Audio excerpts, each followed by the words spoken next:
Hard Hat's all about showing up to play hard, doing what it takes to win. If you want to cement legacy, win another. He's your third center. You don't want to puff him up too much, but it's hard not to. This is maybe the most I've ever agreed with you. And I think that's part of the journey of another season, is continuing to hammer those details home, relearn those processes, execute those. That's just a part of it. So the failures are just as part of much of the successes. We know exactly why we lost the game, and we got to learn from it. John Zannis, Garden Report here. Joe Mazzulla at the podium. We figured we'd start here. He jumped on quick. Joe, you say relearning some of those habits, stuff like that. What goes into that? Is that reps and practice? Is that like learning from a situation like this? Like relearning the habits and getting back to doing those things that you just were telling John that you need to do better and you did well in the past? Like what goes into sort of relearning those? Yeah, reps, film, reps in practice, reps in the game. Just continuing to hammer home those details that are of the utmost importance. And then Atlanta had 60 points in the paint in this one. Was that an intentional choice to sort of take away the three-point shot a little bit more and give up some of those shots, or was that something you guys think you should have been better at? That's a team that does a great job of executing in different ways. I thought our defense was really, really good to have two 25-point quarters and to put ourselves in position to win the game. I thought we executed the game plan throughout most of the game. It was one of the best games we defended Bogdanovich, and we kept Trae Young in check for some of that. There's different ways that you have to defend these guys, and I thought throughout the game, for the most part, we did that. Joe, how much do you fear that a demoralizing loss like this will have? That's right, demoralizing. Demoralizing. No. Actually, I like the word fear better. Okay. There is no fear. No fear. I'm actually more excited at this juncture of the season than I was at the beginning. So. Why all right, come on. Because, as I said, this is part of it. It's the fun part. Gaslighting. Again, we talk about what we've been able to accomplish as a team in the past, and if we're going to be on a journey together for however long that is, 2 years, whatever the case may be, like this is what you sign up for, and and you saw this is the most fun part that you have to have, and as long as we're in it, that's how we're going to attack it. So I didn't mean to cut off your question, but there's zero fear whatsoever. If anything, there's excitement, and this is the journey. So sign me up for this. Can we get Porzingis when Holiday in here? gets the ball, would you rather him score, wait to get fouled, or like there's three options? He took the third. Yeah. I mean, it's just that's a regardless of the unless it goes well, you're always going to second guess no matter what it is. If he goes, there was a play actually last year at Memphis where when he first got here, we were looking at our late game execution, and he went in to go try and score in that situation and ended up losing it. And I think that put us in position there. And so he made the best decision possible that he thought at the time, and we just didn't execute it. So it's one of those where if it doesn't go well, it's always going to be it should have done this. And at the end of the day, he had the intentions to put us in position to win, and we just didn't execute it. You guys got a long flight coming up. I mean, now you're going back out west. What's that flight? Your body language is, you look demoralized. No, I'm not demoralized. Oh, okay. I was going to say. I mean, I can't be perky, and you guys just really blew a game like this. Yeah, we sure did. Yeah, we blew that one. That was bad. I mean, but how do you kind of get the guys' spirits up? You guys play a day and a half. I mean, you have, again, like this, you get the spirits up by having honest communication, but at the same time, we got to play another game. We don't have time to. I guess we have time. We have a long flight, but we just don't have the time to worry about it. We'll learn from it. There's an accountability thing. There's communication in there. But like I said, I don't I guess my question when I'm always in situations like this is what do you expect? Do you expect that when you do something as a team, do you just expect it to just go well for you all the time? I always ask myself that in situations like this. Is I use some explicitives before that, but I'm what do you expect? Did you expect we were just going to have another 65-win season and we were just never going to make mistakes? Or if you're going to bring back, if you have the same team and a group of guys that are doing something together, that we're going to show our ass from time to time? What? And not you personally, what do we expect? What do you expect? And that's why it's a part of the journey there, and so we just don't have time to worry about that. We need to fix it. We have to fix the details, and we will. I'm glad we're playing this. What keeps me in kind of what I'm explaining to you is I trust the character and the mindset and the preparation of our team, and over the course of a long stretch, whether that's till All-Star break, till season, till playoffs, till next year, I don't know, but there's just the utmost trust in how they carry themselves. So, you know, there's not a group of people that I wouldn't rather go through something difficult together with. So, again, sign me up. Doesn't mean I'm happy. Like, yeah, but, you know, this You're is the excited. thought process about how we're going to go about it, you know? Joe, there were some similar lapses late in that New Orleans game. You guys ended up winning that game. What is the communication like, you know, about some of the lapses in a game like that coming out of it as you try to address some of those? Oh my God, look at this. You know, I know you pointed to some other He's going moments to in this eat game, Bobby. but, you know, the late Yeah, game you mistakes can seem see to it. kind of repeat themselves. He's in a doing that game thing like with this. his finger. Yeah. What's your question? What's the communication like, you know, coming out of that New Orleans game about some of the late game lapses that you guys had there? Yeah, I mean, we watched it and we go through what our philosophy is, what our preparation is. This is what we have to do, and we drill it as much as we can, and you know, you put yourself in position to execute those. And when is that line? I know you want to remain like optimistic a lot of the time. I'm not optimistic. Between, you know, having that positive outlook for the season, but also I'm kind of not keeping the optimistic, but I'm expectation high for the guys excited. playing like this over a 15, 16 game stretch. Oh, I mean, one, I'm not really that optimistic of a person. I work at it. The second piece is just the expectation is always going to be there. Just because, you know, you lose this game, like it's always going to be. The expectation comes from the film sessions, the pressure, the things that we put on ourselves to make sure that we execute it. And so by no means are we running from the expectation of, like, you know, we're here to win, we have to win, and that's the way that it is. So by no means running from that at all. At the same time, we don't have time to, if we dwell on this, then it could impact us there. So you just have to continue to move forward. Again, I always go back to, you know, what were the expectation from the standpoint of, like, do we think it's always going to go the way we think? And I care more about how we respond by the way we prepare. We need one of by the those way we, vaudeville canes right communicate now to together just as a team, look and him by the off way the we play. stage. So that's the most important thing. But by no means, like, I can't stress that enough. Like, there's an Same, expectation man. when Where we're you not doing at? it. It's not good enough. We have to be better. So don't let that, you know, think we're running from that. When Jason and Jalen were kind of going at it with some of the Hawks guys, you seemed to really enjoy that. You got in the middle, you were smiling, clapping. What did you like about that in that moment? Again, it's just competitive nature. It's a fight. You know, I think that stuff's important, and you need to show a level of spirit, and we did that. And so, you know, that was great. You know, you got to feed off that, and it's a representation of the Celtics and the mindset that we're trying to have. And so I thought it was great. Were you hoping in that moment that it would kind of snap you guys back to life, like kind of?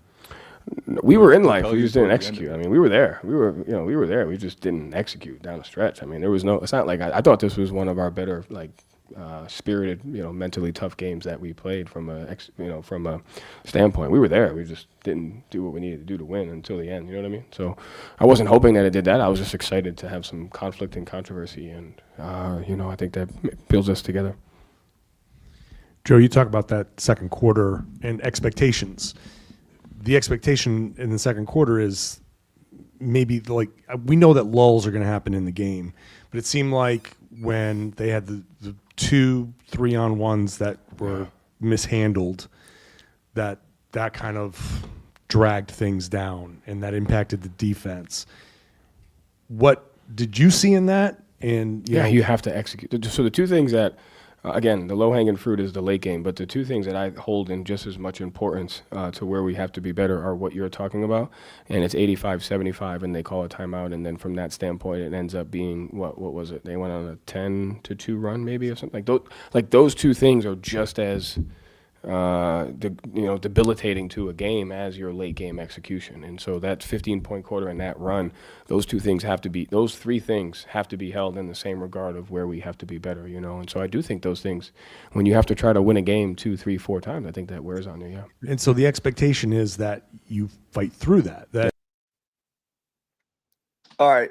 We've listened to a bit. Look, Sherrod Blakely, John Zannis here. Thank you guys for watching. And sorry, you know, some people didn't want to start for a whole press conference. I thought it was important for a couple of reasons. One, I don't listen. Look, it's frustrating listening to that, but don't pay attention to it.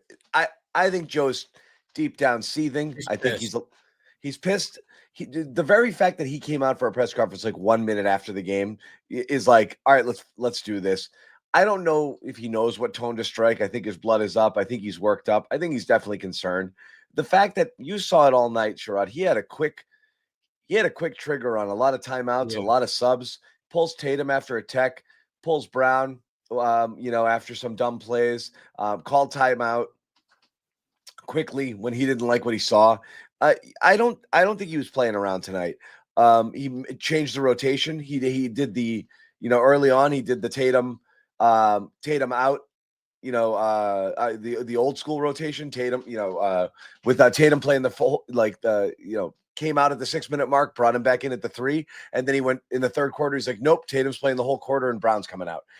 So there's some stuff that I think he was taking this one seriously, but don't tell me that the late game execution is low hanging fruit. That's horrible stuff. And honestly, they were lucky. They were lucky all game long. They played worse than the score did. I thought.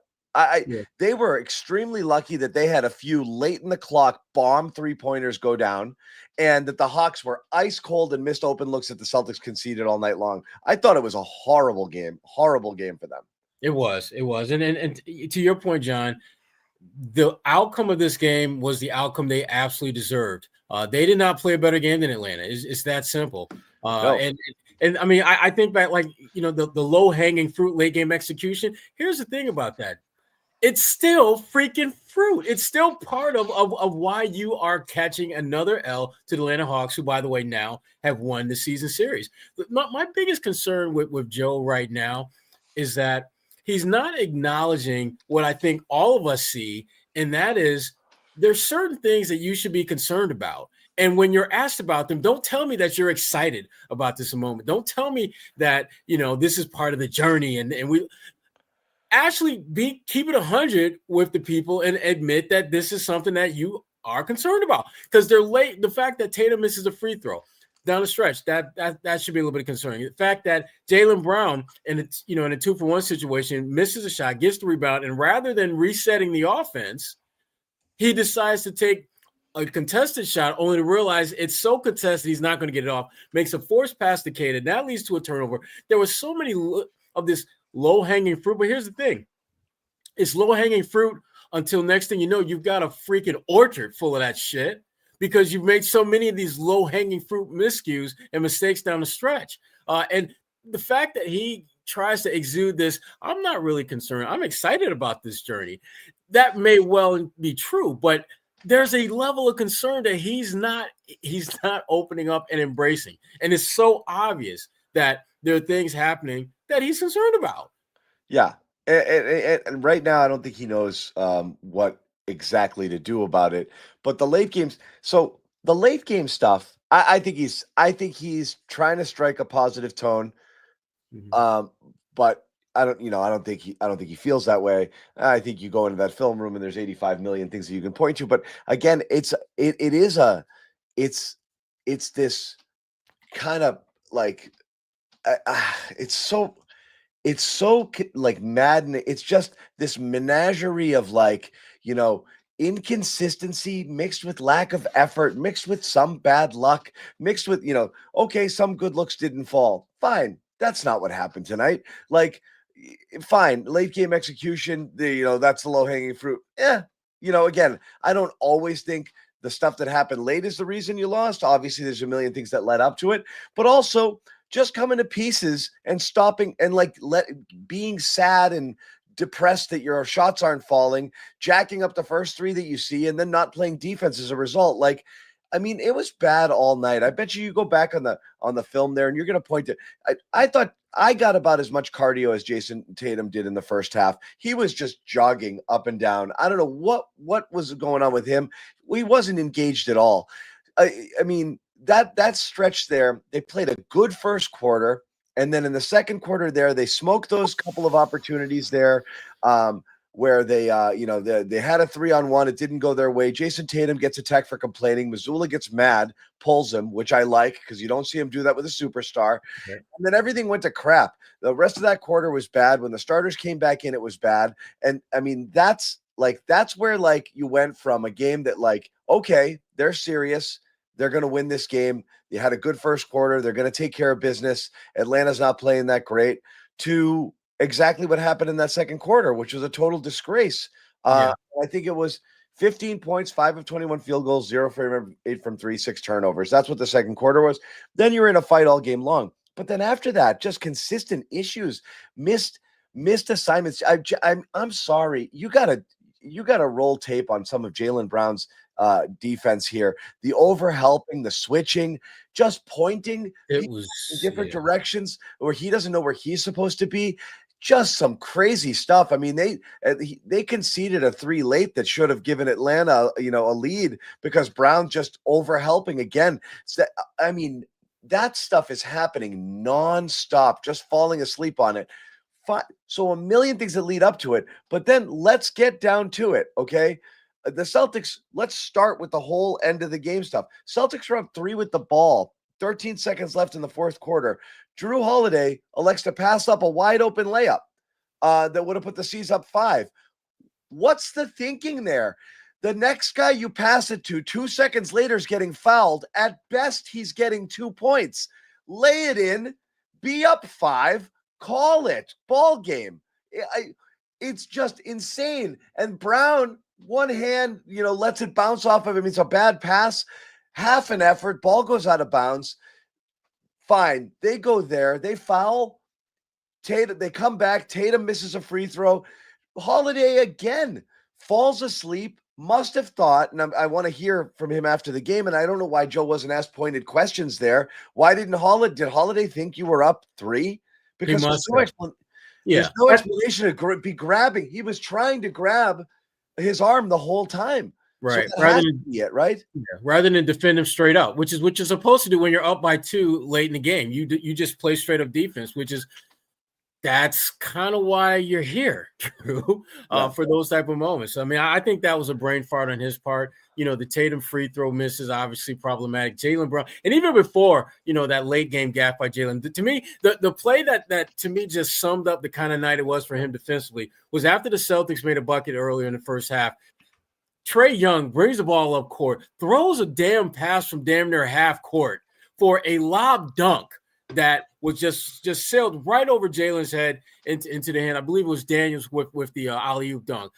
Who the hell gives up half-court alley-oop dunks in this day and age? That should never, ever, ever happen. But to me, it was symbolic of the way that the Celtics defended for the most part.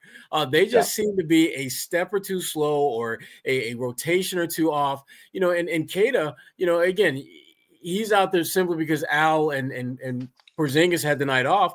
There were some positive things he did, but he reminded us why he's not in the regular rotation. I mean, literally, he had the one block shot that was great, but he was slow getting back in position, and Atlanta got the offensive rebound, and I think it was Daniels who just hit a nice floater over him, where if he would have hustled his ass back after the block shot, he might have been able to get 2 block shots or at least contest that shot. Yeah. And it's a comedy of errors, man. And that's just the 13 seconds there. Then you go to the rest of the game, and again, they're bailed out with some bad offense just by hitting these bomb threes. Pritchard did it early. Yep. A couple here late. I mean, in overtime there. White had one of them. And then, it's again, 2 minutes to go. Brown, falls, that one where he fouls, on his head, the and one there. They go down a point, and then, they're trying to get a 2-for-1 going the other way. Jaylen gets blocked on one attempt. And even if that goes in, I hate the 2-for-1s when you're going to rush a shot. That shot that Jaylen, first of all, I don't want the ball in Jaylen's hands initiating the offense like that. I just don't. But whatever, he goes in. There's only 27.9 seconds. There's like 28 seconds left when he shoots that ball. That's not a 2-for-1. So then he panics, gets it, and jumps up again. Does the old? This was like 2019 Jaylen just jumps up and doesn't know where he is and tries to rocket a pass to Keita, and that turns over. That goes the other way. Back down the other way. 2 free throws for Atlanta. They miss them both, and you don't box out. You don't box out. And again, Keita, like as I was saying earlier, there are moments where Keita reminded us why he's not in the regular rotation. I am like 99.9% convinced if you have either Al or Porzingis or hell, even Luke in that particular position, if they don't get the rebound, they're going to make sure a Celtic gets the rebound. And so again, comedy varies across the board, from Joe Mazzulla on down. Yeah. Yeah. So bad. It's just bad. I don't know what to say. The whole thing is bad. The whole thing is bad. I'm getting note from the locker room. We're going to hear from Tatum and White. No Brown, no Holiday. I am curious what's going on with Drew there. I mean, all sorts of bad. He also smoked a bunny at one point in the game. He is a little bit. Yeah. I mean, it's just weird to see him be out of it, at times and making bad plays like that. Just bad. I mean, it's just generally bad. Again, Peyton Pritchard and Luke Cornett don't play. That was it. Massively over their head, not over their heads, but Pritchard was hitting ridiculous threes, not like great in rhythm threes, like just like, oh my God, I caught the ball and I have to shoot because what else am I going to do here? Mm-hmm. And some great, some really good drives, bodying defenders. He was terrific. And so was Luke. Otherwise, again, you can point to the stuff Holiday did late. It's really, really, really hard not to look at these two guys. Tatum and Brown, 16 of 48 field goals, 4 of 18 from 3, 7 turnovers. It's just bad basketball from your two best players. It's bad basketball. Not only are they not getting results, they're not showing you enough effort. I mean, and they're not showing you enough focus. Like that, you can't lead. You can't be in and out like this as a star player. You can't. I'm sorry. It's like it just doesn't work. You have to be setting the tone. I'm so tired. We're back to where we were a couple of years ago with these guys of like, you need Marcus Smart to set the tone. You need Derek White or Holiday or Horford to set the tone. And no, it's got to be these guys. It's such a disappointing effort to watch them kind of sleepwalk through games, or periods of games over and over and over again. Every once in a while, fine. This pattern is really bothersome. Yeah, I mean, get past the fact that you're talking about two guys who have more than $500 million invested in them, guaranteed money. The reality is they are the best players, and your best players have to show up, particularly on nights like this when you are playing a scrappy team that you may very well see, in the first or second round of the playoffs. And Atlanta is going to, if they wind up playing the Celtics, they're going to have a different level of confidence that, frankly, very few teams that will be lower seeds will have, because they have had success and they've done it a multitude of ways. They've done it with Trae Young. They've done it without Trae Young. And again, little things really do matter. That low hanging fruit, like, I don't know, keeping guys in front of you, that was a problem. Trae Young's ability to throw the lob, to hit the floater, to set his teammates up, that was a problem for them all game long. And they never, ever really were able to kind of keep him under wraps and not be significantly impactful. And again, that stat, I mean, your two best players cannot shoot 33% from the field. You just can't do that and expect to beat anyone. And forget it. And 3-point shot, my goodness. 4 for 18 is just brutal. You're talking about what, 22, 23%, something like that? They have to be better more consistently. And the thing that we've noticed about this Celtics team is, even with the way they play, they're still good enough to beat most teams. But the thing is, they are leaving that mantra of greatness to the curb, because they're not playing like a great team. They play like a very good team. But great teams are the ones that become champions, not good ones. And they need to figure out a way to step their overall game up and be better in these moments. Trae Young should not be killing them the way he was doing it tonight. Their defense needs to be better, even if you don't have Al Horford, even if you don't have Porzingis. Your defense needs to be better than what we saw tonight. And you need more than damn Luke Cornett and freaking Peyton Pritchard to carry you, because if those are the two guys that are carrying you, that's a major, major problem. Yeah, major problem. Major problem. I want last night's fun show where we could just talk about Maine, the Maine Celtics. That was more fun. I don't want to be angry. Contrary to what people believe, I do not look forward to coming on here and raging. I'm not mad at them. I'm mad that they make me mad. Like that's where my rage. I don't want to be mad. I don't want to be mad watching sports. I really don't. It just drives me insane watching this. Hey, thank you, Eric, very much. it is a super frustrating team. It is frustrating. And I get fan frustration too, because that's what it comes down to. Exactly. You spend a lot of time, energy, money following these guys. You have expectations here. And the It's really expectations, right. Yeah, it's really frustrating. It is. And the expectation is that they're going to compete at the level that their capabilities will allow them to. And when you've won a championship, particularly the way they did it last year, the expectation is that not necessarily that you're going to do it exactly how you did, but that the effort that you put into winning it a year ago is going to be back. And that's not happening. They're having way more games where they're not quite, from an effort, energy, focus standpoint, where they should be. And that's a problem. It's a problem. And I hope that they're not buying into this. We can just flip the switch come playoff time and then it can happen, because I hate to break it to them, but that's not going to happen. Because these teams that they're looking at in the Eastern Conference are so much better than they were a year ago.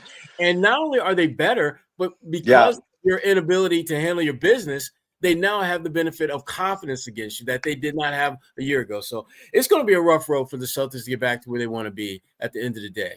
Yeah, and like you really, I hate guessing at stuff, but like you start to wonder if there's something more going on. It's like, what's the story of the 24-25 Boston Celtics? Like, I don't want to have that conversation without having an idea, but it is weird to see it. It is weird to see them like this, not playing for one another, kind of, picking and choosing their spots. I don't love that at all right now. So we're going to hear from Noah and Bobby, who are at the Garden in just a little bit. As we kind of march on here with the Garden Report, I do want to quickly take a pause. We're also going to hear from Drew Holiday. Very interesting sound, yes. and he was on, unequivocally. Just give you a sneak preview. He said, "This one's on me." So I respect that. Yeah. So he knows it. He made some really bad plays there. It doesn't excuse it, but it is what it is. We are going to, as I said, really quickly, once I find it right here, take a quick pause, tell you about Prize Picks, and when we come back, we're going to hear from Noah. This episode is brought to you by Prize Picks, the largest daily fantasy sports platform in North America. It's NFL playoff time, and it's now or never. Don't miss out on the last few weeks of football action with Prize Picks, the best place to win cash while watching the playoffs. You pick more or less on at least 2 players for a shot up to win 1,000 times your cash. Download the Prize Picks app today and use code CLNS and get $50 instantly when you play $5. That's code CLNS on Prize Picks to get $50 instantly when you play $5. Run your game all season long on Prize Picks.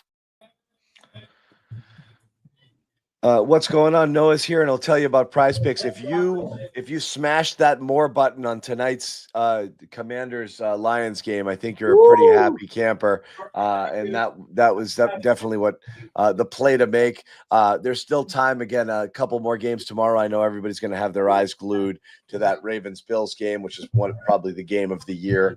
On a terrific weekend of football. But of course, you can get involved with a lot of other sports. All you got to do is use that, download the app, use that promo code CLNS. New users here get 50 instantly when they play 5. Noah, what's going on? Not much. How are you guys? Noah, where are you in your, from Blame Pie game? Oh no, not the spectrum. Today's a good day for a blame pie, actually. Yeah. The spectrum of emotions, or not just emotions, just your vibe on this team going from the last 3 games, the arc of it all the way to tonight. Like, where are you at now? How frustrated are you, especially after what we've seen from them recently? That was a really frustrating loss, because I think they did enough to win, to put themselves in position to come away with like a not super inspiring win, but a win. And then just the series of mistakes that were made there between Drew turning the ball over, the Drew foul, that is still confusing to me. I know he said he didn't mean to foul. Joe said he didn't mean to foul, but it was just a very puzzling play. And then, Jalen's plays at the end of overtime. It's just usually in one of these close games, I feel like there's 1 or 2 plays that we scrutinize that we're like, okay, this is what went wrong. I don't even know where to start with this one. Like, there were so many plays that just kind of stood out as like, you get one of those. There was like 7. So it was a really bad loss, and they can't afford these kinds of games right now. If they're having a normal stretch, like maybe you have one game where everything goes wrong in late execution, they just can't afford. Yeah, I don't know. It's hard to defend why exactly everything went wrong. And I didn't understand why Keita played all of overtime. I didn't get called on. I wanted to know what kind of went into that decision, because it was just confusing. I thought Luke had a really good start to the game and then was kind of taken out at the end. So I don't know. I think he was defensively a little concerned with Luke there. He was giving up a lot in the paint, and I think he just decided he didn't want to look at that anymore. But it was drastic, right? Because Luke seemed to be such a bright spot, and one of the things that was going extremely well for them. Him and he and Pritchard, I think, probably saved this game's not. If Atlanta hits the open shots the Celtics conceded, and Pritchard and Cornette didn't go off, this game's a blowout. That's the thing is, like, I think the Celtics played a good bit worse than the score indicated tonight.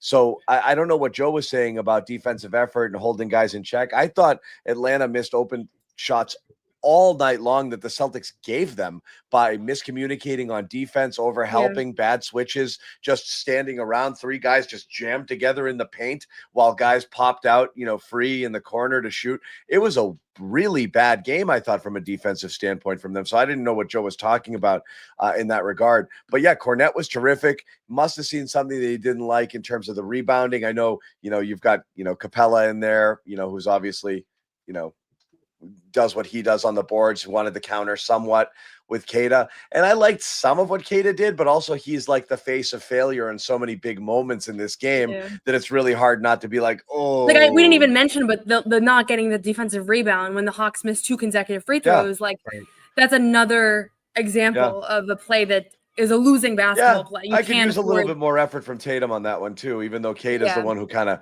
jumped in there. Tatum just got out fought by the guy standing right next to him. So, like, I don't know, maybe do better. But yeah, I mean, Noah, it was you mentioned all of it. There's how many different plays down the stretch there, starting with up 3 with the ball, 13 seconds left. Holiday chooses not to shoot a layup under the basket all alone, kicks it out to Brown. They turn it over, going the other way. And then Tatum misses a free throw, and then Holiday fouls Young at the end of regulation. Must have thought they were up 3, and they were up 2, and tie game, and off to overtime we go. The other part of it is that neither Al nor Kristaps played tonight, and I don't know why they did both of them yesterday and didn't play either tonight, because the Hawks are a good team. They're like, what are they, the 4th seed in the East? They have good post players that have given the Celtics trouble a lot over the last few seasons. And so when I saw them both playing last night, I was like, well, he must be playing one of them on the back-to-back, because why would you want to go into this Hawks game without either of your 2 centers?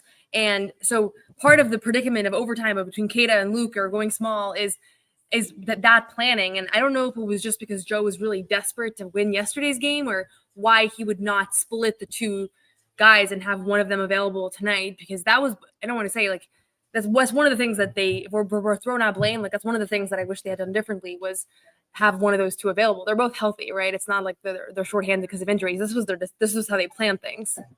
They absolutely felt last game was a must win. I think the fact that, I mean, we don't see them matter of fact, I think this might have been the first time this year where we've seen Al and Porzingis play on the front end of a back-to-back, because as you pointed out, Noah, they typically split them up. So that told us right then and there that there was a different value put on that game last night than this Hawks game. I think they honestly felt that they could beat this Atlanta team without Al and without Porzingis. But they couldn't beat the Magic without 4 of their 5 best players. That's what's weird.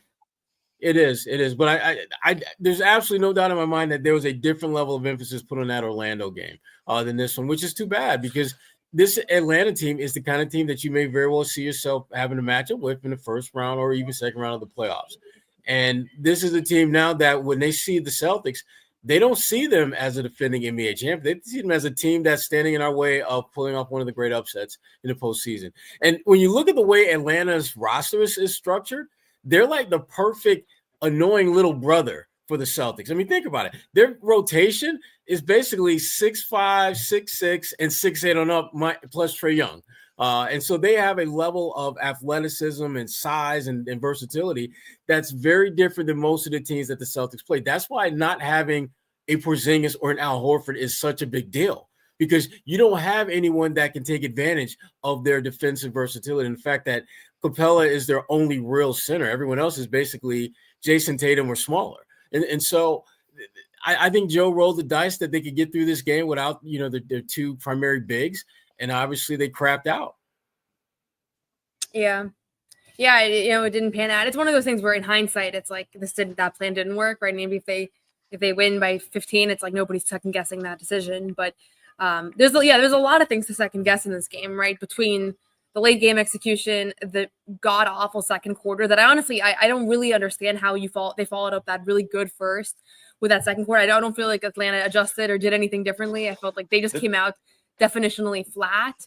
And the 3-on-1 breaks, I have to say, were the back-to-back 3-on-1 breaks that resulted in nothing. That was one of the strangest 1-minute sequences I've seen them play ever, because that was just such those were such lost points, and they have an opportunity here to build a double-digit lead, and instead it was like a 2-point game moments later. So a lot of things went wrong in this game, and ultimately this team is good. I think the Hawks have been one of the surprise teams of the league so far this season. So you're not going to be able to get away with count how many mistakes I just rattled off in the last 5 minutes. Like it's a lot. Nonstop. That the Tatum tech I thought was big there in that second quarter, because that came off of a sequence where they botched the 3-on-1 there, and then Tatum gets mad that he didn't get the the superstar foul or whatever it was that he got mad at, takes a tee, Joe benches him. Energy just kind of dropped after that, and they went in the tank in that second quarter. That second unit wasn't doing great with JB in there, and when the starters came back in, they were terrible, and we put up the second quarter numbers, 15 points on whatever the hell it was, 5 of 21 shooting, 0 for 8 from 3. So the second quarter, they just took all the life out of whatever it was that they had accomplished in the first, which included some good defensive energy and intensity. And then they just went into weird sleepwalk mode. I thought Tatum sleptwalked through almost the entire first half. It was extremely bizarre. He was running foul line to foul line. He wasn't even really engaged in the play half the time. He's the last guy back on defense and sometimes the last guy on offense when off of misses, and the Hawks missed so many shots. The Celtics are getting rebounds and jogging up the court. I didn't understand it. They never got out on the move. They never got out and ran at all. And how do you fix a broken offense? Get some easy buckets, get some transition. Even if it's not your defense shutting the other team down, they're going to be bricking shots all game. Get the ball and go. Run with it. Nothing at all. Really strange energy and effort. There's a weird energy on this team right now. I can't put my finger on it. Well, the Hawks love to get out and run. I mean, that's one of the things. And when you look at the way their roster is made up, that makes a lot of sense. And I think the Celtics, they may not have necessarily, as Joe puts it, fear. No, not that. But they were ridiculously overly cautious in trying to get out and transition against this Atlanta team when there were opportunities, multiple opportunities to do so. That was disappointing because, to your point, John, the easiest way to get your offensive right is to get easy buckets. Whenever the opportunity presents itself for you to get something against a defense that doesn't get a chance to set up, you should take advantage of that. And I just did, again, like I said earlier, it was just a comedy of errors with this team from the beginning to the absolute bitter end. And the ultimate end result was exactly what they deserved. They deserved to lose this game. They did. It felt similar to the Pelicans game. They deserved to lose the Pelicans game. And in the Pelicans game, they got away with it. And you're not going to get away with it most of the time, right? Someone said, I saw someone on Twitter said this felt like the reverse of the Eastern Conference Finals, where the Indiana was just making these kind of mind-boggling mistakes late game. That's how the Celtics have been of late, just almost handing teams wins. And it's hard to just explain why that's happening. It really doesn't make sense because they're veteran players. We know they don't have to be like this. They're mistakes that aren't even really worth analyzing because they're so obvious. Yeah. So I don't know. Yeah, I don't know what it is.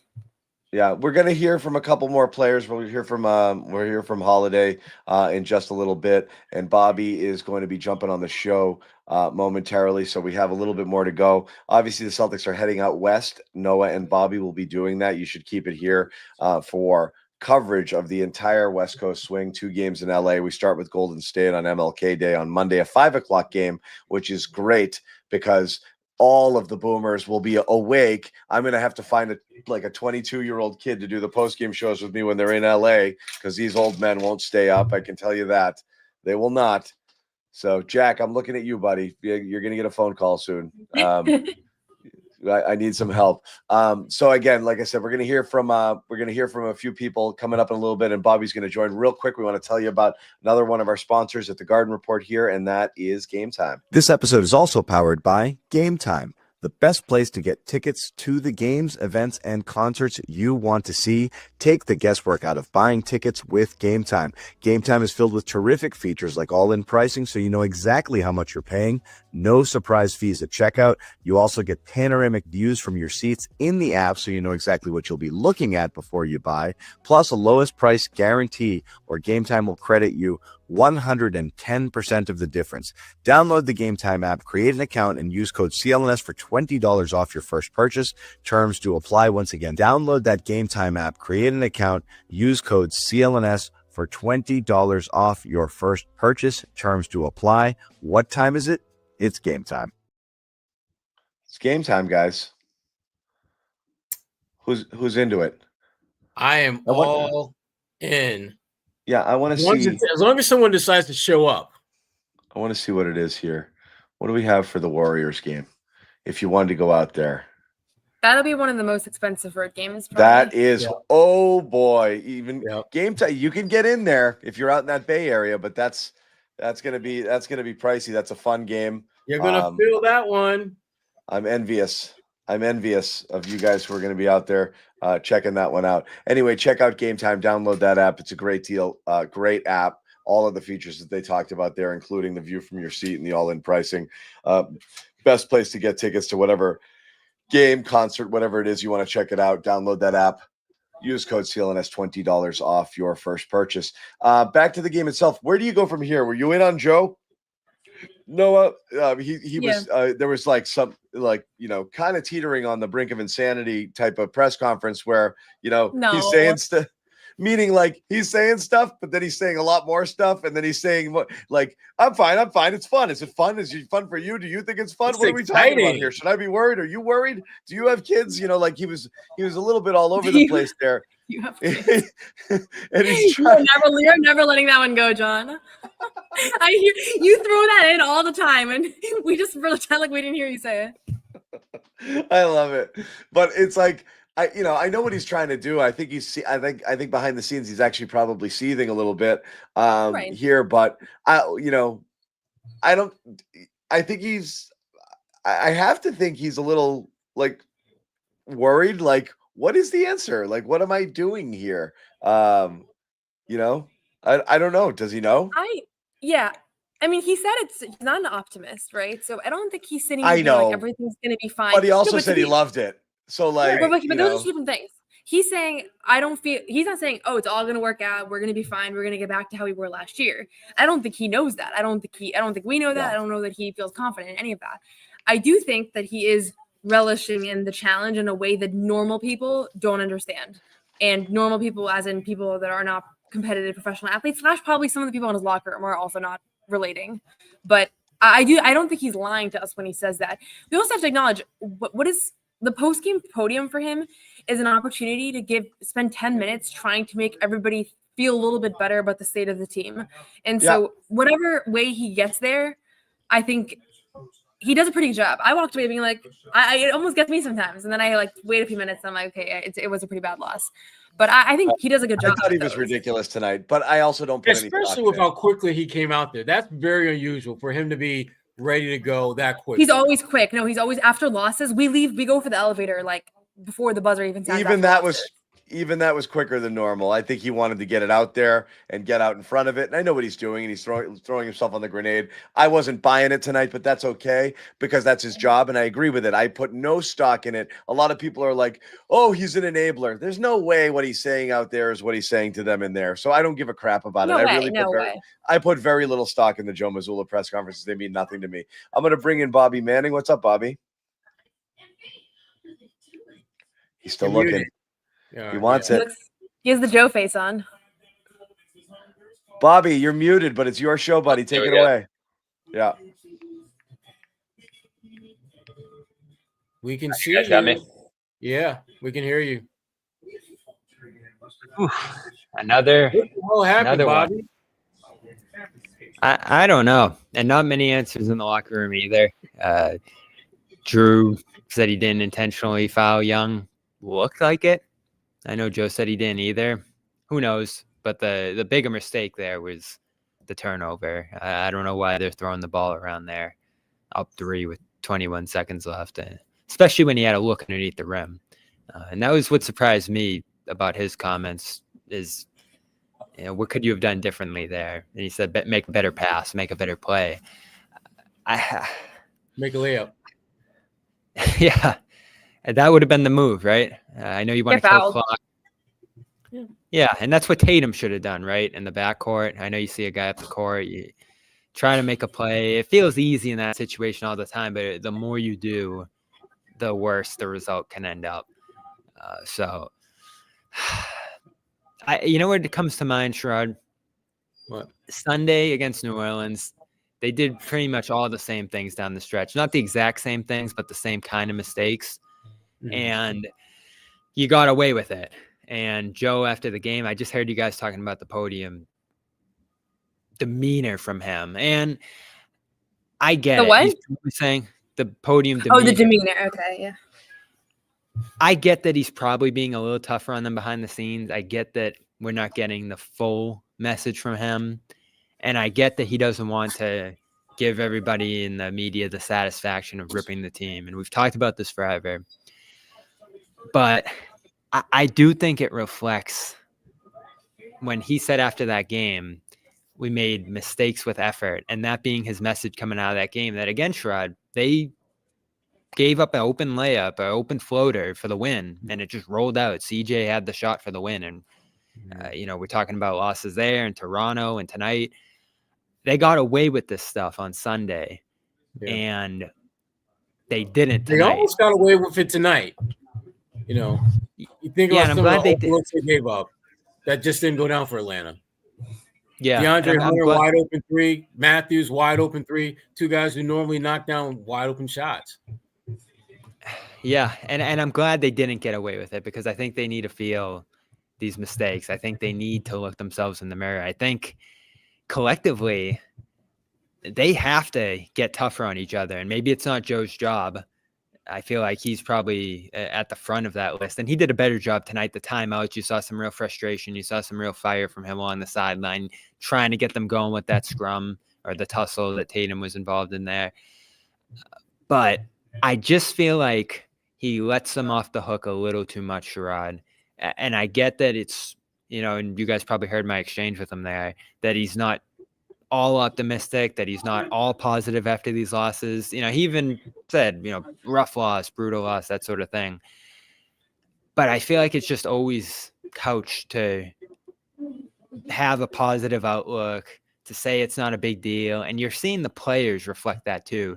The only guy we've heard, Sherrod, sound the panic alarm over the last couple of weeks here is Kristaps.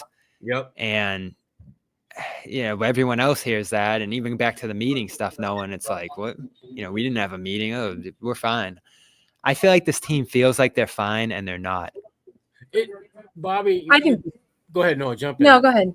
I was gonna say I think they're just really PR trained, and Kristaps is the only one that talks like unfiltered. I don't know that they feel fine. I think the fact that Jalen hasn't talked to the media in a couple of games, maybe he's not feeling fine, but they're all on the same messaging. That's just the way that this group is.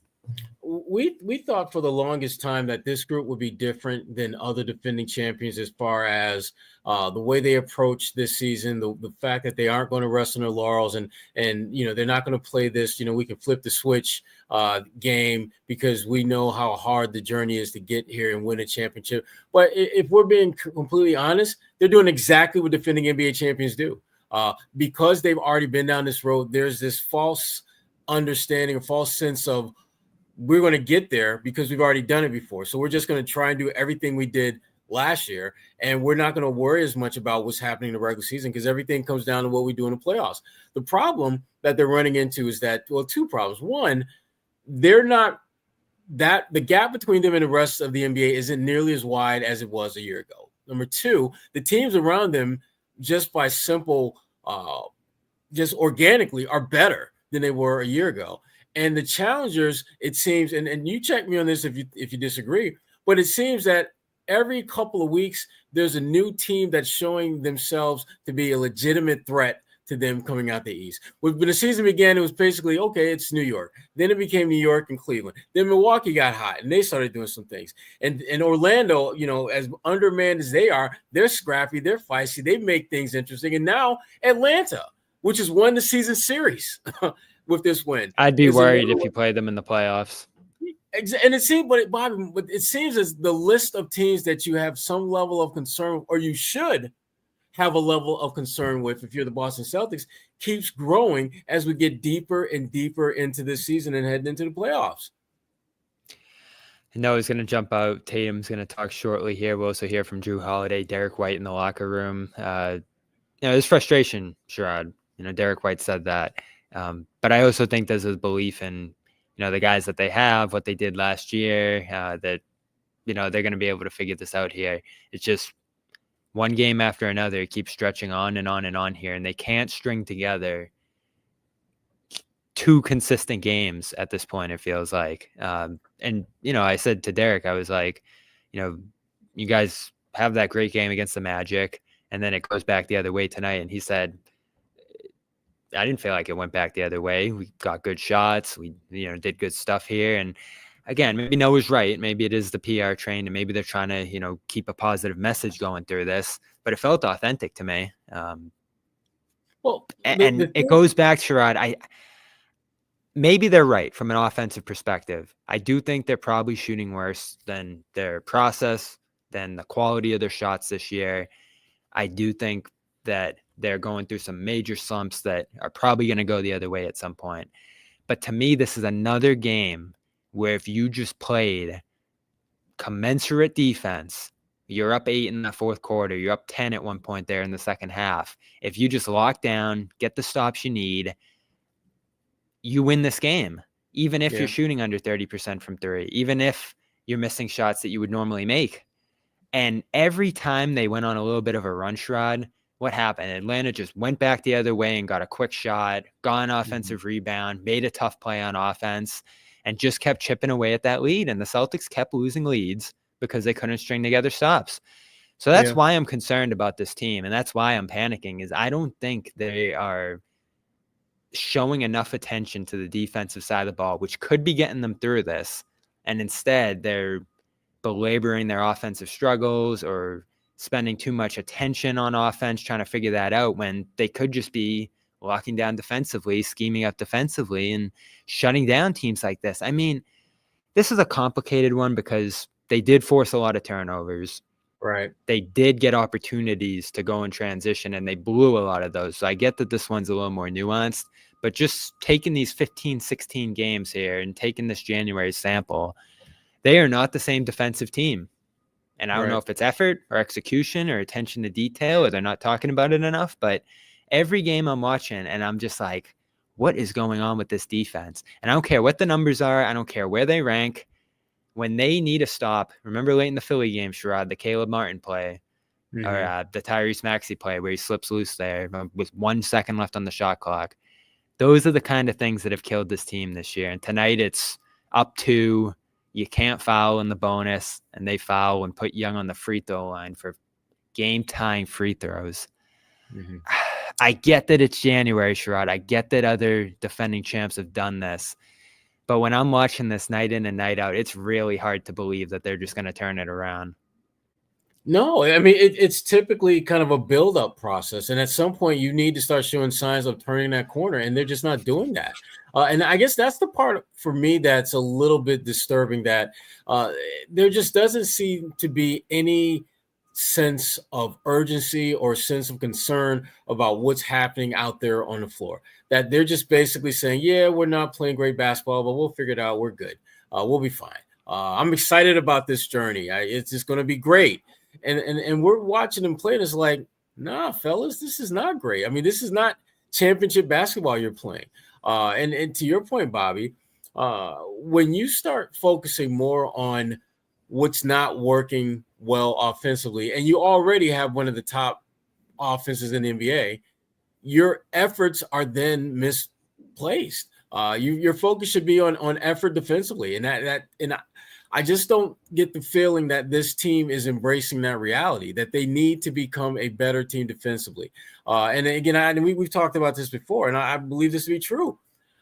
They have a tendency to allow their offensive play to affect how they play defensively. When they're making shots and just absolutely killing it offensively, all of a sudden their defense looks almost impenetrable. When they're having some kind of up and down ebbs and flows, I think that's exactly what it is. That's what their defense does. And this has been a pattern that they have had for years. And we look back at last season and how amazingly awesome that was. Remember, damn near everyone on the squad had like a career season shooting the ball. And so their defense was really, really good. This year, you've had injuries, you've had inconsistent play, you've had guys in and out of the lineup. And your defense, in part, has been inconsistent for those factors. But more than that, it's the mindset. This team does not approach games with a "we got to defend our asses off tonight" approach. It's like defense in their defending is mandatory, defending at a high level optional, and that can't be the case if you want to be a defending champ. We saw it at the beginning of that Magic game the other night, but it wavered throughout. You build a little bit of a lead, you get comfortable there, and it dips, or the offense doesn't go the way you want on a possession, and it dips. And everybody's at fault. Jalen hasn't been the same on that side of the ball this year. He was the tone setter in many ways last season. We didn't hear from him tonight for the second straight game. Even with a good performance, you'd expect to hear from him after these last two games, and we didn't. Had some strange comments coming off the court the other night. We'll pull those up so I get them exactly. But just a lot of talk about him having to sacrifice, and that he's doing stuff to help the team, but it's not easy. And it's like stuff we heard a couple years ago during the extension talk, Sherrod. And last year he was locked in. I think he was super focused. I think he was a tone setter for this team in many ways. Mm-hmm. And this year I feel like his energy wavers. And here, look at our producers. They already have it queued up. Did you guys talk about this already, Sherrod? No, we haven't. So yeah, I want to get into this. I've had to adjust. It's a different year. I just do what the team needs me to do. I've been able to evolve through different things in my career. This team, I'm more of a playmaker, so I just embrace and get better in that role and do what I do. And he has to some extent, but the problem he has. I don't get the frustration though, if there is any here. Well, I think that a couple of things. One, I think he showed everyone that he can be so much more than whatever role that he's been cast. Number one. Number two, it's challenging for him to suppress certain aspects of what just comes naturally to him because he knows it's not necessarily to the betterment of the team. And I think there is some frustration with that. The way that they have utilized him from a rotational standpoint is different than it was a year ago. And that's taken him a little getting used to. And for those who think that, well, you're still playing the same amount of minutes, what's the big deal? It's a huge deal. Players in the NBA are absolute bona fide creatures of habit. And whenever you are asking them and expecting them to deviate from what just comes naturally to them or what they're accustomed to doing, there's going to be, at a minimum, there's going to be an internal pushback against that. Jalen, I think, has done a really good job of suppressing that. But make no mistake about it, Jalen knows he's a bad man.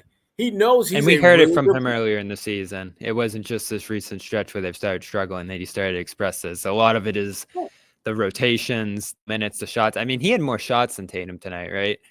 So it does go his way sometimes. Sometimes they do play him the first quarter. They sort of staggered them in this game. So they shook up the way they rotate a little bit in this game. And obviously they gave Tatum a quick pull in the second quarter after the technical there. So I did feel a stronger sense of urgency from Joe in this one.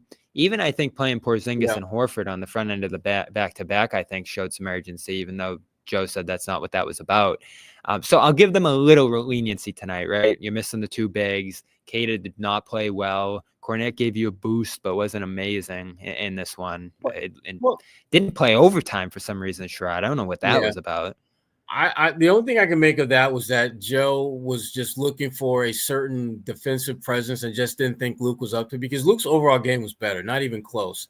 But to your point earlier about just sense of urgency, for Joe to say that, that Orlando game, that's not what that was about.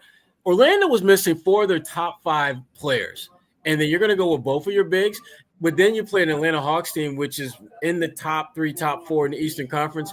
You're going to leave yourself vulnerable to not have those guys available. To me, it was pretty clear that there was a point of emphasis, a sense of urgency to get that Orlando win at any and all costs. And Atlanta, you want to win that game. You want to win all your games. But there was a different value put on this game than there was on that Orlando win. That's, again, whether the reality is different, the optics certainly appear to be that appears to be the case. Yeah, and I don't understand it. Maybe there's a medical reason for it, playing them both in that game and not tonight. Joe said they've done it before. It didn't give a great explanation on it. And Porzingis wanted to play tonight, but they held him back, and understandably so. I don't think you put those guys at risk for this game, but it was a factor here. Luke played well. Keita did not. Didn't understand the fourth quarter decision. I'm sure it was a matchup thing, but he didn't give you what you needed in that fourth quarter there, especially on that rotation. I got to go back and watch that play where Brown took a big spill there and fouled Okongwu for a 3-point play. But man, did that guy kill you in overtime. And he dominated Luke. He dominated Keita, and he played the best game I've ever seen him play. That guy was out of this world. Yeah, his game, he steps his game up against the Celtics. There's no question about it. And you're right. It was pretty obvious that there was some type of miscommunication between Jalen and Keita on the 3-point play that where Jalen fouled Okonkwo on a drive. But that's, to me, that's the downside of playing, young guys who are kind of going through this NBA grind with legitimate minutes for the first time. Keita's going to have moments where he's going to look incredibly awesome out there, like that block shot he had. But literally on the same play, because he was late recovering after he blocked the shot, Atlanta got the offensive rebound, and then they got the putback, and he tried to contest it, but it was a very late contest because, again, he made the play and was slow getting back into the play because the play wasn't over. He made the very first significant moment of the play, but he didn't seal the deal. And those are the things that he has to get better at. And frankly, if you're the Celtics, it puts you in a bit of a pickle because you understand he has the potential to do that kind of stuff better than Luke does. But at the same time, Luke got you 6 offensive rebounds. He got you 4 steals. Yep. He was scoring on back. Luke did. This was probably the most complete game Luke has had from a statistical standpoint. And I want to circle back to that, Sherrod. We have Tatum at the podium right now. Some unlucky bounces and things like that. But it was just a really tough physical game, for overtime and regulation and stuff. You usually have not gotten into shoving matches before. I don't know when's the last time you've gotten into one of those. Can you describe what happened and what you were feeling? We got to talk about that, Sherrod. And then did you see Joe clapping in the middle of the fray? Honestly, I probably did that for you. I thought you probably liked that. I knew it. I knew he did it for Gary. It was fun. That's what I was thinking. A little tussle. I think the fans enjoy it. Got the crowd going. I give the refs credit. It shouldn't have been a tech. They didn't call it. They separated us, and then we kept playing.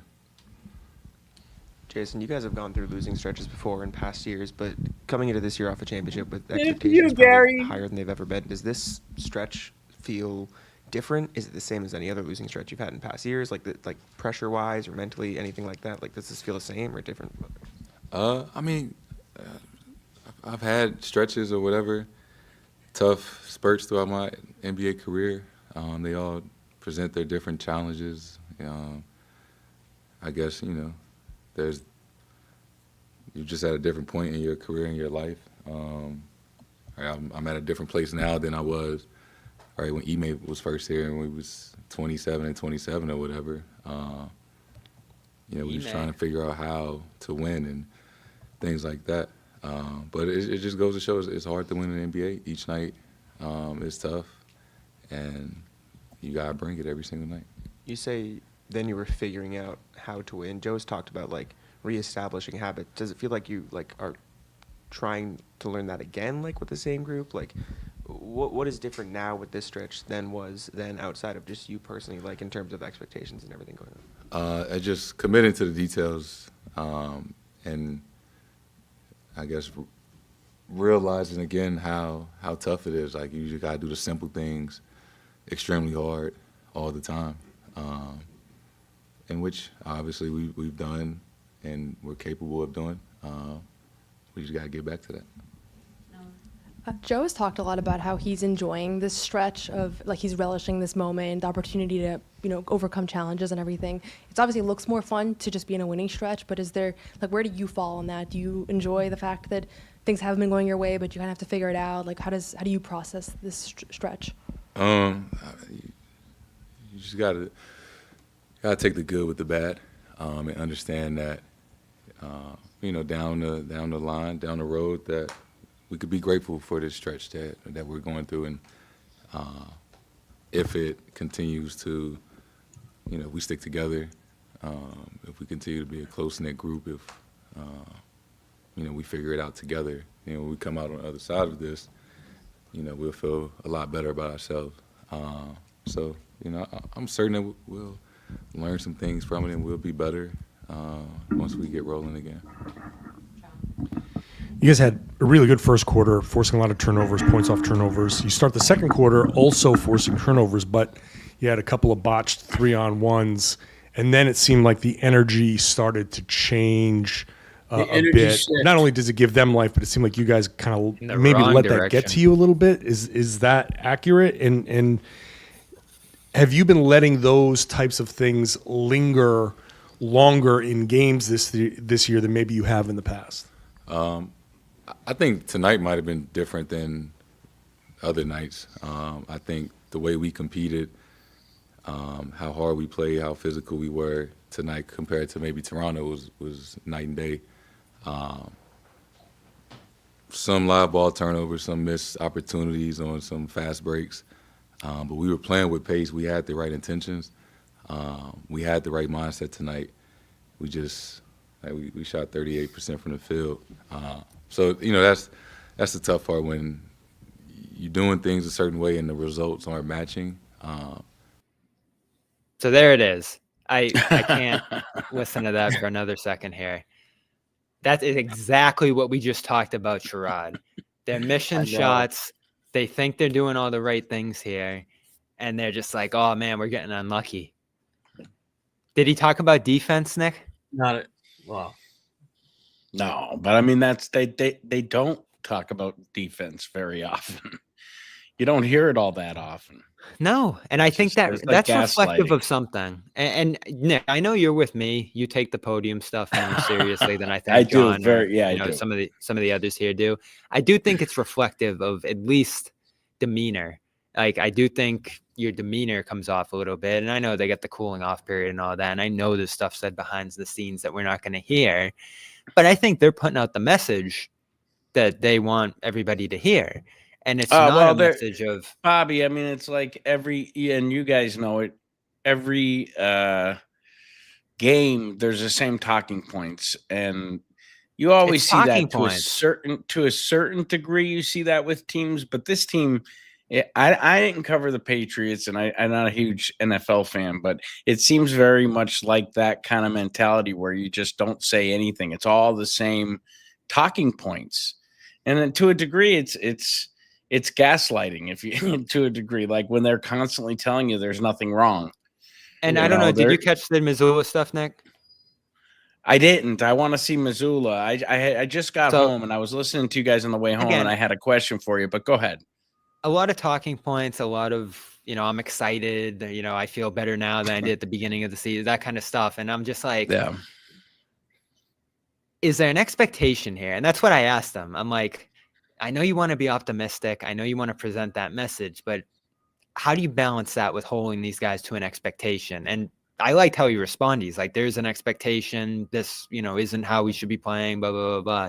So I think in that moment, he kind of, snapped into a place where I think you see that there's frustration. I think you saw it in this game. Timeouts flying, some real frustrating moments on his face. I liked when he was out on the court in that scuffle. Exactly. I think that's exactly what they needed in that moment. And that's some real growth from Tatum tonight. How many times has Max asked us, Nick, has this guy ever gotten into any altercation?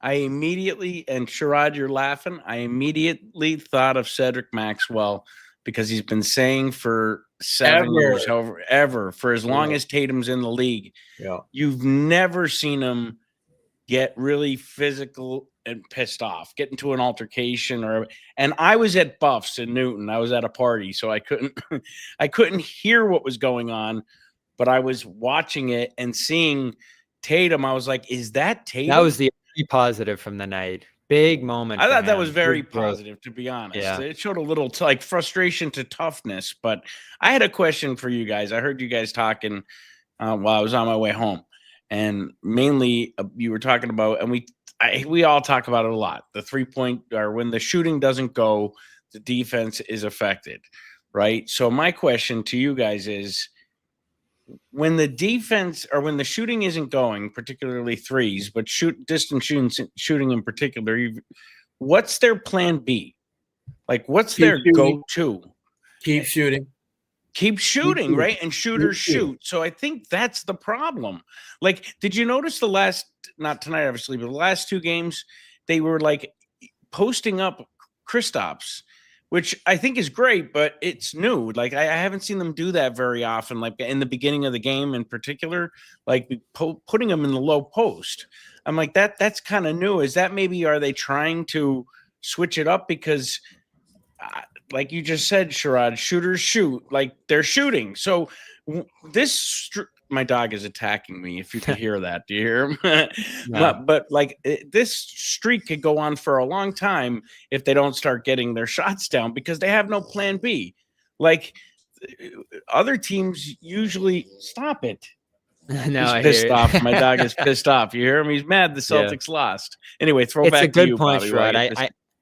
I don't think they know what they want their identity to be offensively this season. I think you're seeing some pulling and tugging. I think you're seeing there be Tatum nights and then there be Brown nights. Tonight it was neither of their night, and they just kept going back and forth missing.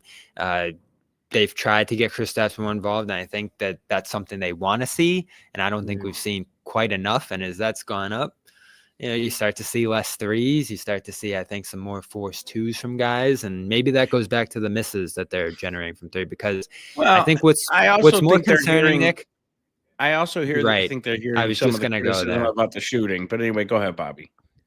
I think there's some lost belief in the threes, and that's what's more concerning than anything. And you even heard Al say a couple of times ago when he talked, we don't like the threes being low. That's who we are. We want the threes being high. We want to shoot a lot of those. And I think what's more concerning than anything, Sherrod, is no one can quite lay a finger on why things are going so wrong for them right now. I haven't heard one player even come up with an idea. Sherrod, before you jump in, I'm sorry. I think, again, if they don't have, usually if you lose your shooting touch, you buckle down and you defend. Like, that's, you really the go. Crux of this. And they do the opposite. So it's very, very, very frustrating when you don't have, and your coach, and again, I hear you guys saying it, we all don't know what Joe's saying behind the scenes, and we don't. But maybe to stop some of this media skepticism of what's wrong or whatever, it's okay to say our defense fucking sucks right now. It sucks. He doesn't want to do it. I don't think he feels like he can do it. But to his own detriment. That's to his own that's pain, I think. That's a weakness for him right now. I think he has a lot of strengths. I grew to love his coaching style last year, and I was very critical of him in 2023, Nick. This season feels a lot like that year for me, and it has from the beginning. Yeah. You've been preaching that. Yeah. I think tactically he's well-equipped, Sherrod, to solve a lot of their issues. I don't think messaging or criticism-wise he's well-equipped to handle a period like this right now. Yeah. Well, one of the main reasons why you don't hear any player pointing to a specific reason or reasons why they're not quite where they were a year ago. 2 reasons. 1, they don't know. And 2, there are, I see, a multitude of issues that they have to work through. I think accountability for your shortcomings. I don't think all these guys are as accountable for what they're not doing well as they should be. I love it when Drew Holiday, I don't like when he has a game like this, but I love the fact that he's real quick to say, this was on me. Speaking of Holiday, here he is real quick, reacting to his mistakes late. Foul on Trey. at the end of regulation. Was that an intentional foul? Did you not know what the score was, or? No, it wasn't an intentional foul. Honestly, just trying to keep him going to the basket. It wasn't on purpose. Seconds left on that turnover. Is that like what was your intent on that play? Get the JB. It's a bad pass. Pretty much, yeah, it's that simple. Bad pass on my part. Was there any thought about like when you look at that play over again, do you think you should have done something differently? Make a better pass. Make a better play. I mean, there's a lot of things could have done differently. Like what's not there? Today it was just execution. I think we had the game won. I gotta make some better plays. I mean, make a better pass to JB, or maybe if I hold on to the ball, get free throws. It's a different situation. I don't foul Trey. We're still up 2. So I think this game is on me, and just execution on my part has to be better. Moving on from a night like this, like, what's your process? Do you just flush it? Like, what do you do? I mean, the game's over with. There's nothing I can do now. So yeah, get on a plane, go to San Francisco, and then play against another really good team. So. Yeah, I mean, he gets it. He absolutely gets it. He did not have a great game, and they made some mistakes, but he owned it. And accountability is a big part of respectability when you're trying to get out of the kind of rut that they're in. And the thing about the Celtics that I think sometimes gets lost in the sauce is that it's not like they're a crappy team. It's just that when you win a championship, there's a level of expectation and a level of competency that your fan base, those who cover you, those who watch you play are expecting, and they're not meeting that. And that raises the question, why? Why are they not meeting that? And again, I don't think it's just one or two things. I think it's a multitude of things. But the one thing, and I know, Bobby, you've been really kind of, really hammering this home, is what's happening defensively. And I've been saying this from the beginning. This team continues to allow their ability on the offensive end to dictate what happens defensively. And to me, last season, the more you start looking at last season, it really does feel like it was fool's gold, because so many guys had career seasons shooting the ball. And so thus their defense was really good. This year, they've had injuries. They've had guys in and out of the lineup. They've had more issues that they've had to navigate around that have impacted. I'm not going to take away credit for last year. Like, they deserve all the credit for that in the world. And that's they handled their business. Right. But Bobby, what I'm saying to you is this, though. What worked last season is not going to work this season, because all the dominoes that fell into place a year ago are not going to happen this year. You don't have a healthy Sam Hauser. You don't have Tatum having the Hauser stuff's killing them. Not to mention, Sherrod, you have the rest of the league that has now a year under their belt of adjusting to you. And I think a lot of what we're seeing right now is we're catching the Celtics are catching everyone on their second go round now. And out west, you're going to see a lot of teams probably for the first time. But right now, at this point, this struggling point in the season, you have a lot of teams for the second time, and they've adjusted. They're picking up closer to half court. You could see it. They have adjusted. The defense, the scouting report is out, and I think that's affecting the shooting too, because they're onto it. Have they admitted it? Yeah, well, it's right. Yeah, teams are playing them differently, different coverages. I think more physicality allowed. So they haven't done a great job adjusting to that. And I don't think they found an identity. They start the year with the Horford lineup, and it did well, and they're shooting great and spreading everybody out. And then, to your point, Nick, they're trying to figure out the Porzingis thing. And a lot of this inconsistency started with Porzingis' return, and he even acknowledged that too. And I think he's been real about a lot of their issues. I think he's been transparent, and I think he's been concerned about some of the stuff that's gone on. And I think even he's going to be the key to getting out of the delay. So Porzingis is going to be the key. I've said that a lot. If they're going to repeat as champions, Kristaps Porzingis is going to be the difference maker. I thought they got absolute every imaginable break that you could possibly get last season without him having to be that X factor in the playoffs. They're not going to be able to do that again. They're not going to be able to have him on the sideline more than he's on the court in the postseason if they're going to repeat as champs. It's just not going to work again.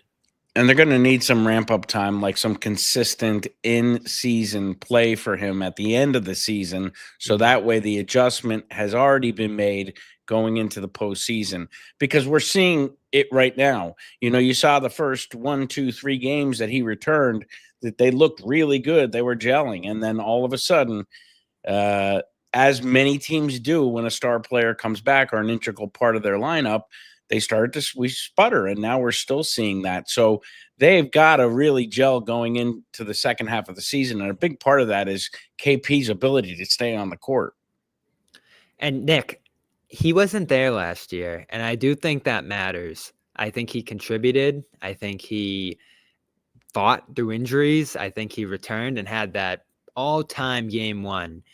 But for the most part, he wasn't there in the postseason. And that's part of the story, I think, is that they won the title playing that way without him. Now they're coming back after he already missed the first couple months here this year, and are trying to form a new identity with him. And I think they view it as he needs to be a big piece. He needs to be a big part of this, and they're trying to work him in that way. And I need Sherrod's opinion to take on this one, because I don't know enough. I mean, I just don't know the answer to that. But I don't know the answer. That's why I stopped right there, Nick. I'm like, should he be a big part of this? And Noah and I talked about it a little bit at the end of the show last night. I know she's, rejoin the show here in a minute.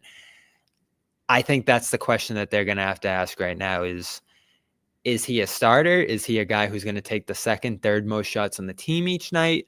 Or should he come off the bench, attack second units, and be a more complementary piece and have Al be that starter here? And I do think it's too early to have that conversation because they've only played 10 games or so with him.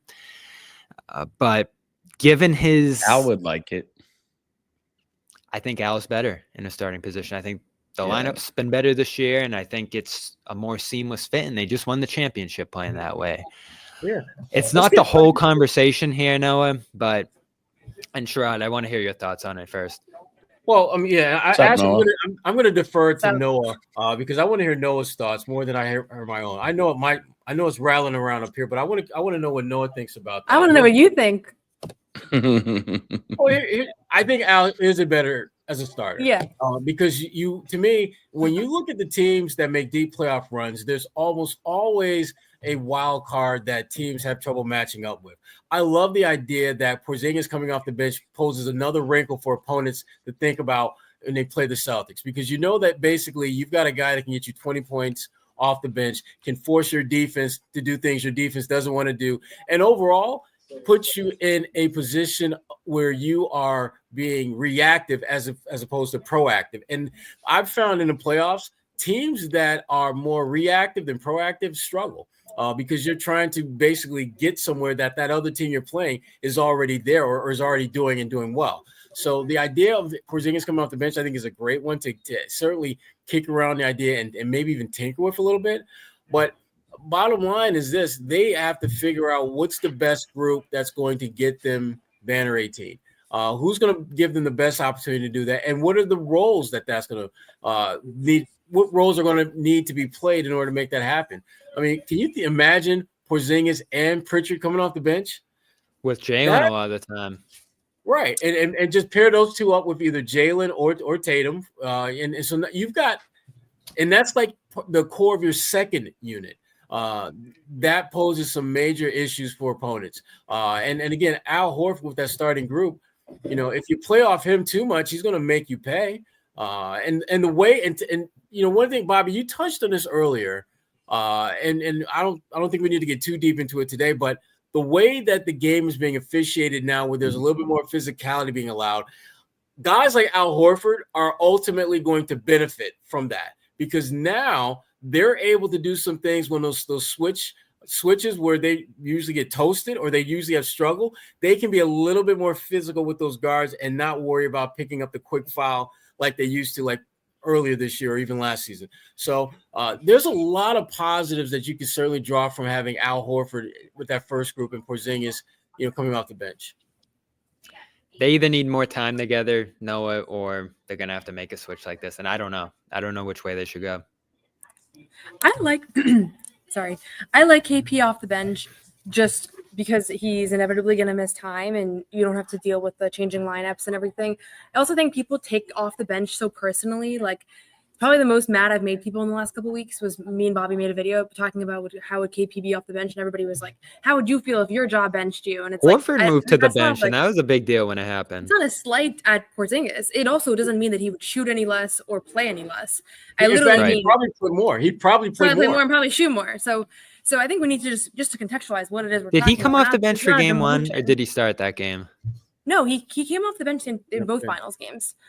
So to me, it's just about the starting lineup. It's just about the first 5 minutes being pretty bad. Tonight they weren't, so this wasn't on my mind today, but seeing them night in, night out have these slow starts, they're not KP's fault. It's so weird that group's not working. Mix anything up. Move Drew to the bench. Move Derek to the bench. Move Tatum to the bench. I don't care. Like, I really think that people need to be less sensitive about the starting lineup, because ultimately the starting lineup is not an indictment on like who's good and who's valuable. Like, it's just a group that's going to work together to get good starts. And ideally you can keep it to be the same group every single night. And that starting five, they won the championship last year, and they're all very durable and they're very available. So that's why I like that group with Al. But if KP came off the bench, I don't think all of a sudden all the problems that this team has had this season go away. But I like a shakeup like that. But I also completely understand why Joe would say, hey, this is our best five, and our best five, it doesn't make sense that our best five can't figure this out. So it's January, and I'm going to give this another 3 weeks. But if this doesn't work out, like, maybe they do shake things up. Any change, even Pritchard in the starting lineup, I could see there being a case for what that could do from an energy standpoint.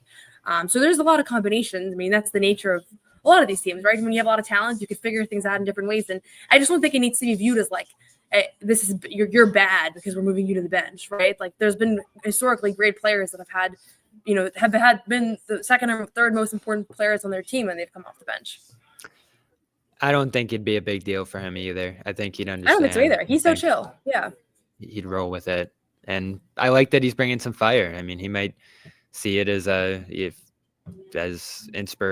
motivation, to go out there and torch second units and do his thing. So should be on the table. I understand wanting to wait here and get more time, and that's valid. But we're 42 games in for the team as a whole now, and they have not played consistent basketball in my mind to start this year. Do final thoughts. Noah, Tatum, the demeanor there. I guess he dropped an F-bomb coming off the podium. He tapped the ceiling over the door. He hit it. He might have sworn as well, per our producer. So yeah, I didn't hear it. What do you think of his demeanor overall? Very similar to Joe's. Very kind of having a good time with it. He didn't seem to be in a bad mood. He wasn't down. Yeah, it reminded me of Joe's. I mean, the back and forth with Gary. I don't know. I love that. He seemed to be fine. When he got into the scuffle, I thought Gary's been running around telling anyone who will listen, Tatum needs to get angry. Everybody's going at him. He's got to get pissed. And I feel like that's exactly why he got into that tussle, because I've never seen him do that in his career. No. I mean, Tatum usually, when stuff like that happens, the hands go up, you start backing away because he's not trying to get the tech or any type of fine or anything like that. For people who don't know, Gary's take has been Scotty Barnes was showing him up in Toronto. The Raptors showed him up with a post on social media after the game. There's DeJounte Murray's been showing up their bench. Teams are just showing up the Celtics. And whether it's him or someone else on this team or just the team in general, he felt like they needed to get angry and clap back at someone when they were trying to show them up. And whether Okongwu said something there or the wrap-up just pissed him off, he finally went at an opponent in that spot rather than the refs. And I think he, to his comments there, Sherrod, he got some respect in that moment. He had a technical, could have been a double technical situation, could have been a hostile act or whatever they end up pulling out of situations like that. And they said, nope, friendly scuffle, move on. And I wonder if this is going to be a turning point in terms of Tatum's, I guess, not competitiveness, but hostileness toward opponents. No, hell no. This was one of those moments where, in the heat of battle, Tatum actually allowed his emotions to, frankly, be seen by all. I think Tatum, he doesn't allow others to see, I think, the type of anger and aggression that I think he has to play with. Because when you watch him play and he's driving past guys and trying to attack guys off the dribble, there's a certain level of energy that you need to have, a certain level of aggressiveness that you need to have. But Tatum, he's Mr. Poker Face with that stuff a lot of times. Tonight was one of the few times where there was no poker face. This is my hand. I'm going to play, and we're just going to scuffle. We're just going to get into it a little bit. I don't think we'll see a lot more of that, if at all, again this season. But the thing that I think for most people is that it's in him. He can go there if he has to. And that to me is really, that's the victory. Does Tatum have that in him? And a lot of people question that. But this was, I think, another one of those examples where you shouldn't, because it's clear that he plays with a certain amount of passion. He just doesn't wear his emotions on his sleeve the way a lot of players do. Bad week for this group. I mean, that's all we can say. Noah and I are going to discuss it some more. Raptors loss, a disaster. This was somehow worse, I feel like, here. All you had to do was get the ball in and take a foul and walk away with a win here. And they collapsed in overtime and almost did the same against the Pelicans on Sunday. So I'm not feeling great about this group right now. They have a great opportunity on the West Coast trip here, and that's sometimes what brings teams together, Sherrod. They'll have the plane ride and the whole – I'm sure we'll hear about the plane ride when we get out there. So let's see what happens. We're off to San Francisco tomorrow. We're flying out there early tomorrow, so we'll have coverage from out there. Noah and I are going to all 4 games on this trip, Warriors, Clippers, Lakers, as well as the Mavericks. So we'll have road coverage for a week here for CLNS Media and the Garden Report, as well as post-game coverage, as we always do. We'll continue the conversation shortly here at TD Garden. Figure out what the solution could be for this extended stretch that the Celtics have struggled on here. 8-8 over their last 16 now. Thanks to John. Thanks for Nick stopping by. Sherrod, Noah. Thank you guys. Thank you to Prize Picks. Thank you to Game Time. Check them out. Show them some support. It's why we get to cover this team on the road. Great sponsors like that. And we will talk to you Monday, 5 o'clock tip. So an early game. We'll talk to you later that night. And Steph Curry got banged up tonight, so we'll keep an eye on that as well, his status for that game. We'll talk to you then, everybody. No one's sneaking a vegan brownie by me, I'll tell you that. Okay, you know what, John? We're going to do it. You have to feel that way too, Bobby. I have to feel that way? Let's fly Al over and make Luke your first center. Bobby, we gave you Luke an hour early. We're not going to end this on a damn conversation about Luke